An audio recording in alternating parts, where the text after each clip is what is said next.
Welcome back to the TED Talks YouTube channel. Now, funding your first deal. It's a tricky one, you know? I have views on it, people I know have views on it. I funded my first deal with someone else's money. People I know have. A lot of people I know haven't and didn't manage to. So where do we start? How do we do it? Let's talk about it in this video.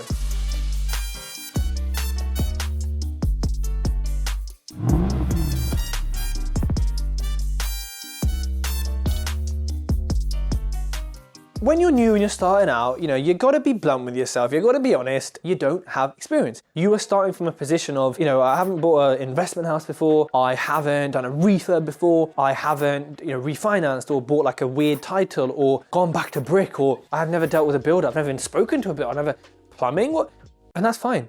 That is how you start out, and there's nothing you can do about that apart from educate yourself. Obviously, read books, networking, do my e-learning, whatever it is. But when you speak to an investor, they may say, yeah, sure, happy to sort of consider this. Or an investor, I mean anyone, by the way, because anyone can be an investor. Show me your deal pack. Show me your previous experience, your case studies, because that's kind of what you ask for, right? Like, why are you qualified to take my money and to use it and to put it in property, which is expensive? Tell me why you're qualified. Now, if you haven't got previous experience, yes, you can lean on your education, you can lean on your mentor, you can, kind of talk about your work ethic and your other skills. If you're a recruiter, you're great at sales. You're going to convince these agents. If you're a tradesperson yourself, easy. You're going to do the refurb. You are going to have skills from your profession, from your job, from your career, or other side hustles that you can use. But frankly, you haven't got the experience in property. So it is possible to fund your first deal, but you need to come into it with an expectation of, I may face more barriers than someone who has experience. I may have a lot more objections to handle than someone who has experience. And that's cool, right? It just means more work for you. And it's always more work when you're starting out.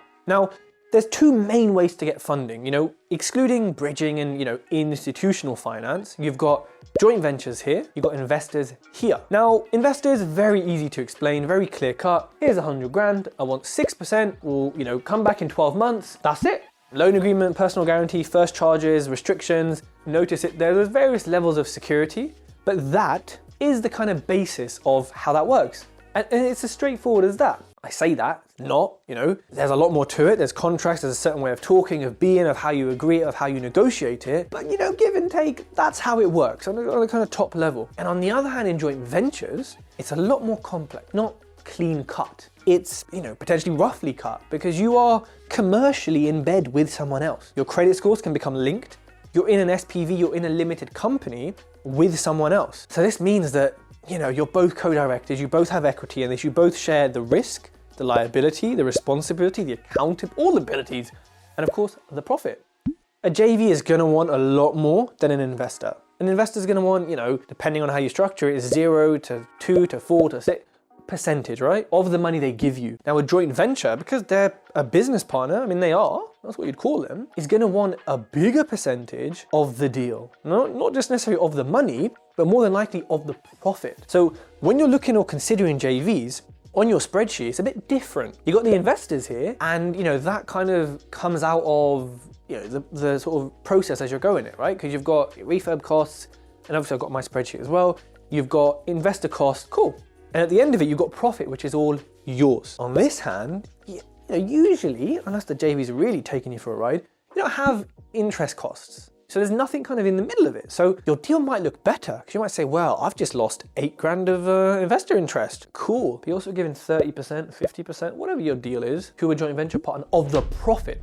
So before you're making 50 grand after investor fees, now you're making no investor fees, you're making 28 grand each, something like that. One's obviously a lot more attractive, right? You may have cash flow issues here with an investor that you may need to pay them monthly or quarterly. Over here, you may have human issues because you're working with another human. Not always fun, doesn't always work out. And obviously there's a list of things covering my e-learning module that you need to get from your JV partner, right? And there's a lot more vetting, there's a lot more back and forth, there's a lot more of a relationship here.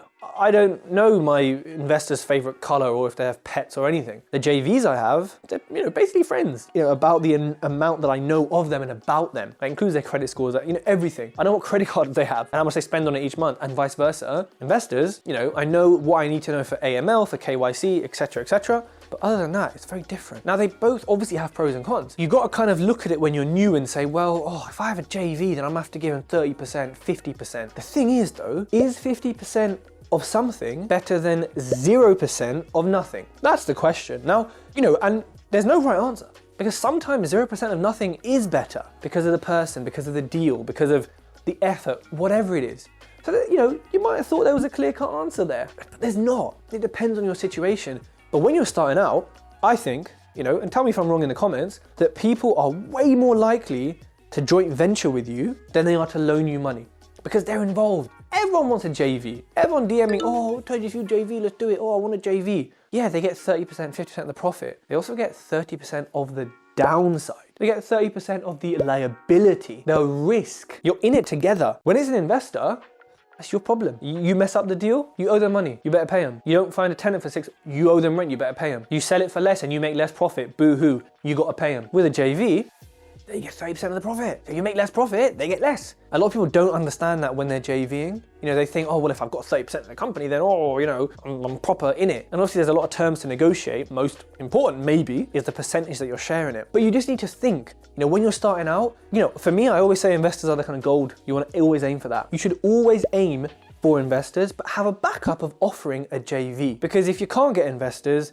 then go for a JV. You're still gonna get the money, you're still gonna get the funding, but it's just gonna be in a different way. It's just gonna be giving away more profit. But like I said, if you're new, someone says, hey, I've got 150 grand, all the money for your deal, refurb costs everything, and they want 50%, but maybe you're not putting any money in, but you're putting all the effort in, you're bringing the deal, you're doing everything and delivering it to them.